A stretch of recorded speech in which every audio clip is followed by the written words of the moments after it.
الحمدللہ والصلاۃ والسلام علی رسول اللہ وعلی آلہ وصحبہ ومن والہ۔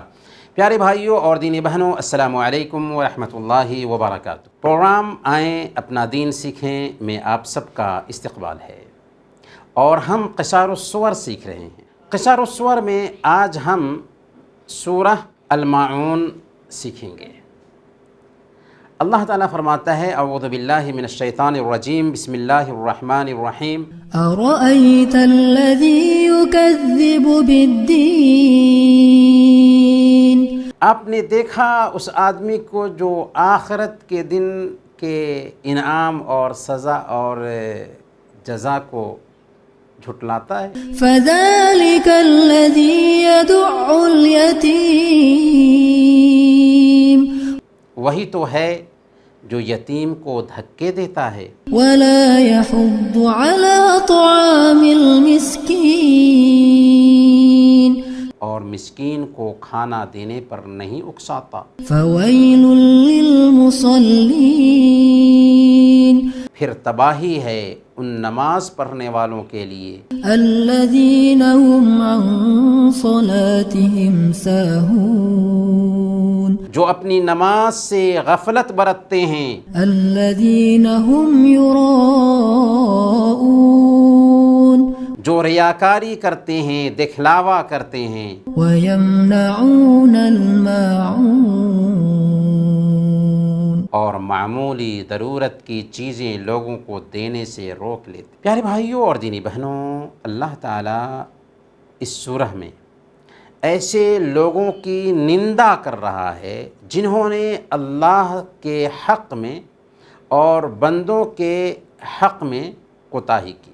ارأیت الذی یکذب بالدین، آپ نے دیکھا اس آدمی کو جو آخرت کے انعام اور آخرت کی سزا کو جھٹلاتا ہے، یعنی دوبارہ اٹھائے جانے پر ایمان نہیں رکھتا، مرنے کے بعد دوبارہ اٹھنے پر یقین نہیں رکھتا، اللہ پر ایمان نہ رکھنے، ثواب کی امید نہ رکھنے اور اللہ کی سزا اور جزا کا ڈر دل میں نہ بسنے کا نتیجہ کیا ہے؟ نتیجہ یہ ہے کہ وہ یتیموں کو دھکے دیتا ہے۔ فذلک الذی یدع الیتیم، وہی تو ہے جو اناتھ کو، یتیم کو دھکے دیتا ہے۔ یتیم کسے کہتے ہیں؟ یتیم اسے کہتے ہیں جس کا باپ اس کے بالغ ہونے سے پہلے ہی مر گیا۔ بلوغت کے بعد یتیمی نہیں رہتی۔ اللہ کے نبی صلی اللہ علیہ وسلم نے فرمایا لا یتم بعد الاحتلام، یعنی بالغ ہونے کے بعد یتیمی کا اعتبار نہیں ہوتا ہے۔ آگے اللہ تعالیٰ فرماتا ہے وَلَا يَحُضُّ عَلَىٰ طَعَامِ الْمِسْكِينِ، اور مسکین کو کھانا دینے پر نہیں اکساتا۔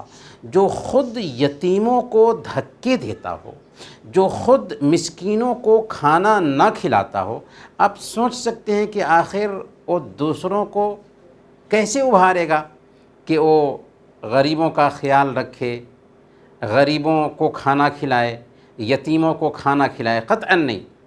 برکیف یہ آیات اس بات کی طرف اشارہ کر رہی ہیں کہ جو لوگ اللہ کی ذات پر ایمان نہیں رکھتے، ایسے لوگوں کے اندر رحم دلی نہیں پائی جاتی، ایسے لوگوں میں ہیومنیٹی نہیں پائی جاتی، ایسے لوگوں میں انسانیت نہیں پائی جاتی۔ وہ انسانیت کا ڈھونگ رچاتے ہیں، وہ جھوٹے ہیں جو اللہ کا انکار کرنے کے باوجود ہیومنیٹی کا دعویٰ کرتے ہیں۔ ان کی ہیومنیٹی اپنی کمیونٹی کے لیے ہوتی ہے اور بس، لیکن ایک سچا ایمان والا صحیح معنوں میں انسانیت کی بھلائی چاہنے والا ہوتا ہے۔ وہ دھرم اور ذات سے اوپر اٹھ کر غریبوں اور یتیموں کا خیال رکھتا ہے۔ کیوں؟ اس لیے کہ وہ یہ سمجھتا ہے کہ یہ سب کے سب اللہ کے بندے ہیں، چاہے اگرچہ وہ اللہ کو نہ مانتے ہوں۔ آگے اللہ تعالیٰ نے فرمایا فویل للمصلین، پھر تباہی ہے، بربادی ہے ان نمازیوں کے لیے الذین هم عن صلاتهم ساہون، جو اپنی نماز سے غفلت برتتے ہیں۔ غفلت برتنے کا مطلب کیا ہوا؟ غفلت برتنے کا مطلب یہ ہے کہ نماز تو پڑھتے ہیں لیکن بے وقت کر کے پڑھتے ہیں۔ گویا کہ نماز وقت پر پڑھنا ضروری ہے، بے وقت کرنا دراصل نماز سے غفلت ہے اور ایسے لوگوں کے لیے تباہی ہے، بربادی ہے۔ اسی طریقے سے نماز تو پڑھتے ہیں وقت پر، لیکن اس کے ارکان، اس کے واجبات کا خیال نہیں رکھتے، الٹپ جلدی بازی میں نماز پڑھتے ہیں۔ تو آپ تصور کیجئے کہ ایسے نمازیوں کے لیے ہلاکت اور بربادی ہے جو نماز کو وقت پر نہیں پڑھتے یا اس کی مانگ پوری نہیں کرتے، تو ان کا کیا حال ہوگا جو نماز ہی نہیں پڑھتے؟ اللہ ہم سب کی حفاظت فرمائے، آمین یا رب العالمین۔ الذین ہم یراؤون، جو ریاکاری کرتے ہیں، جو دکھلاوا کے لیے کام کرتے ہیں، شہرت اور نام کمانے کے لیے کام کرتے ہیں۔ جس کام میں ریاکاری آ جائے، دکھلاوا آ جائے، شہرت طلبی آ جائے، وہ کام ایک بندے کے چہرے پر مار دیا جاتا ہے، قبول نہیں کیا جاتا، کیونکہ عمل کی قبولیت کی شرطیں دو ہیں، اخلاص اور متابعت۔ صرف ایک اللہ کے لیے انجام دیں اور پیارے نبی صلی اللہ علیہ وسلم کے طریقے کے مطابق انجام دیں۔ اگر عمل میں اخلاص نہیں ہے تو عمل اللہ قبول نہیں کرتا۔ وَيَمْنَعُونَ الْمَاعُونَ، اور معمولی ضرورت کی چیزیں لوگوں کو دینے سے روک لیتے ہیں۔ حضرت ابن مسعود رضی اللہ تعالیٰ عنہ فرماتے ہیں کہ معون ہر وہ چیز ہے جو لوگ آپس میں ایک دوسرے سے مانگ لیا کرتے ہیں، جیسے کدال، پھاورا، دیگچی، ڈول، اور آپس میں پڑوسی ایک دوسرے سے جن چیزوں کے ضرورت مند ہوتے ہیں، نمک ہے، مرچ ہے، ایسی چیزیں جن کو دینے سے آدمی کو کوئی نقصان نہ ہو، برتن ہے، نمک ہے، تو یہ معمولی چیزیں کہلاتی ہیں۔